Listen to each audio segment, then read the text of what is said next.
was being prepared for the specific day and moment like this. Hallelujah.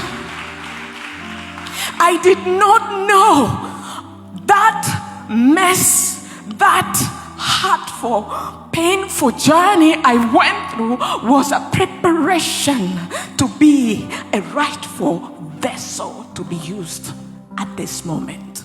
I wish I heard her before I got into marriage.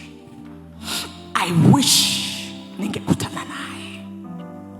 I wish ningesikia maneno ya mtumishi wa Mungu kabla ya kuamua kufunga ndoa. I wish I had people who could prepare gathering like this and talk to me before I made that decision. Bwana Yesu asifiwe.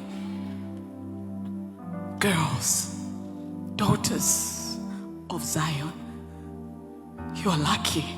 You're blessed. No, you're not lucky. You're blessed. Hallelujah. Hallelujah. I wish I knew. Na niwaambie, sio kwamba nilikutwa simjui, simpendi, sijaamua kuambatana na huyu Kristo. Nilikutwa nikiwa katika moto wa utumishi. Bwana Yesu asifiwe. And I had so many girls behind me. I was teaching them. I was spreading the gospel. I was on fire. You say it. But sikuwa ninayajua yote haya yaliyozungumzwa hapa. Bwana Yesu asifiwe.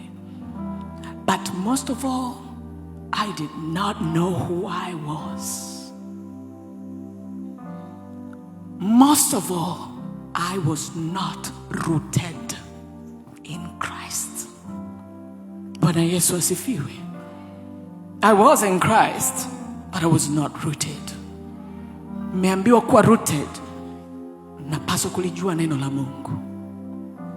Kulijua neno la Mungu ni kujijua wewe ni nani. From the word of the Lord, pale ndipo utajua wewe ni nani.